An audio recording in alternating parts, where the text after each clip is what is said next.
नमस्कार, हमारे चैनल आपका खबरी लाल पर आपका स्वागत है। निशा भगत, ये नाम आजकल झारखंड में एक चर्चित नाम है। कुर्मियों द्वारा शेड्यूल ट्राइब में शामिल होने के आंदोलन के दौरान निशा भगत कुछ ज्यादा ही उछल रही थी। उनके उलूल जुलूल बयान के कारण उन्हें जेल कैंप से बाहर निकाल दिया गया था, मगर उनकी जुबान रुकी नहीं और लगातार अपने बयानों से सुर्खियां बटोरती रही। आदिवासियों की हितैषी होने का उन्होंने जबरदस्त दिखावा किया और मीडिया में लाइमलाइट में आ गई।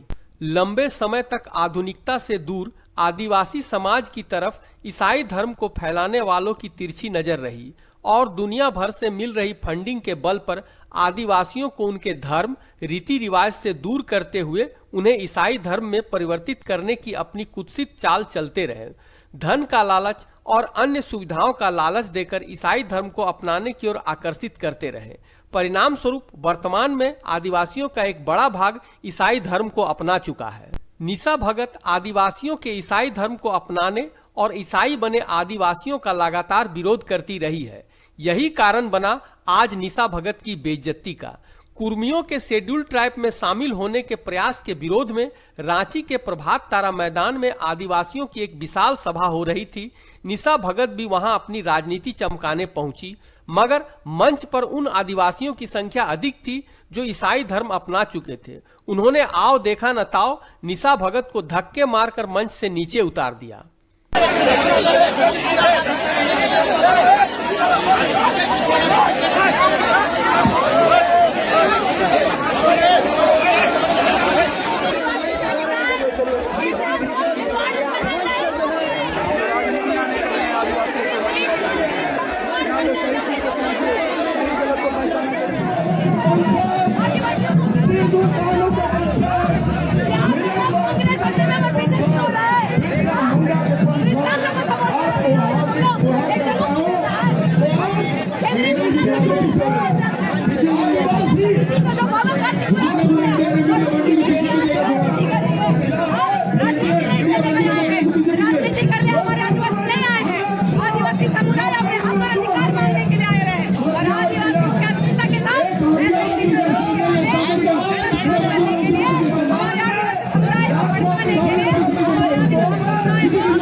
निशा भगत अपने इस घोर अपमान से तिलमिला उठी और तरह तरह के इल्जाम लगाने लगी। ईसाइयों के तलवे चाटने वाले लोग, ये लोग अगर अपने दम पे बुला के देख ले दूसरी बार 50 लोग नहीं जुटेंगे, ये दावा है मेरा। क्योंकि इन लोगों के तरफ से सभी समुदाय के लोगों का आमंत्रण था।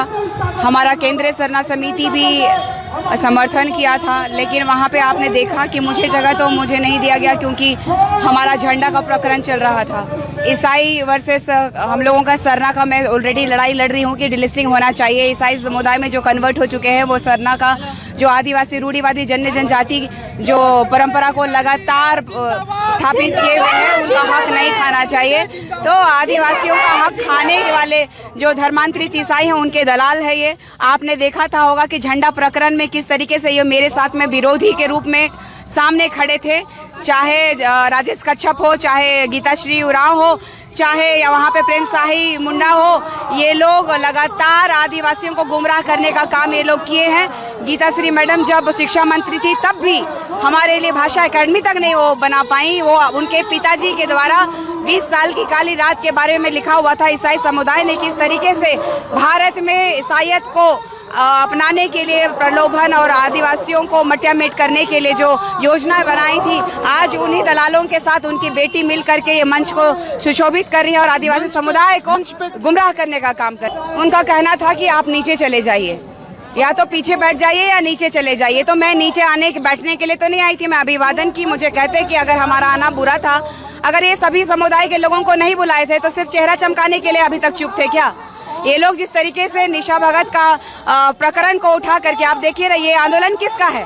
शुरुआत हमने की थी, लेकिन इन लोगों के पास मुद्दा नहीं था। और सबसे बड़ी बात है, मुद्दे से विहीन करने के लिए आदिवासी समुदाय को गुमराह करने का ठेका इन जैसे दलालों के लोगों के द्वारा ही आज तक 25 साल हो गए झारखंड में पेशा अधिनियम कानून लागू नहीं है। आज तक CNTSPT एक्ट का उल्लंघन हो रहा है। हमारी जो खेती हर जमीन है लगातार सरकार के द्वारा हो, चाहे बिचौलियों के द्वारा हो, चाहे बाहरी दलालों के द्वारा लूटा जा रहा है। आप देख लीजिए, कुर्मी समुदाय हावी हो गए हैं। कुर्मी समुदाय से भी ज्यादा खतरनाक ईसाई समुदाय है, जो हमारे आदिवासी समुदाय के अस्तित्व को, हमारी रूढ़िवादी परंपरा को मटियामेट करने की साजिश जो इनकी है। ईसाई लोग थे और मेरे पीछे एक ईसाई लड़की भी आई और मुझे धमकी जो मिला था लातेहार में नहीं जाने का और ईसाई समुदाय के बारे में नहीं बोलने का, मैंने कहा नहीं जाऊंगी, लेकिन ईसाई समुदाय के बारे में बोलूंगी। तेरी औकात है तो मुझे मार दो। तो माँ बहन का गाली मुझे देने लगा था, लेकिन मैंने उसके बात को भी दरकिनार रखा। उसके बावजूद समाज के परिप्रेक्ष्य में मैं यहाँ आई कि मेरे समाज के लोग मुझे सुनने आएंगे। आपने अभी सुना कि मुझे सुनने आए थे लोग। सबसे बड़ी बात है कि इन लोगों के पास कोई मुद्दा आज तक है नहीं जिसकी वजह से ये लोग एक आह्वान देंगे तो ये लोग आदिवासी समुदाय को जुटा पाएंगे। ईसाई समुदाय के द्वारा एक कार्यक्रम हुआ था अजय तिर्की के द्वारा, ये दूसरा ये लोगों ने नाटक रचा। ये लोग दो गुट हो गए और आदिवासी का जो मेन गुट था, जो आदिवासी का मेन जो जड़ था, उसको दिग्भ्रमित करने की कोशिश की गई। मैंने हमारे समाज के लोगों को कहा भी था कि ये लोग दिग्भ्रमित कर रहे हैं, लेकिन उन्होंने कहा अंतिम बार एक बार विश्वास करके देखिए। मैंने समर्थन दिया था कि मैंने क्या, केंद्रीय सरना समिति ने समर्थन दिया था।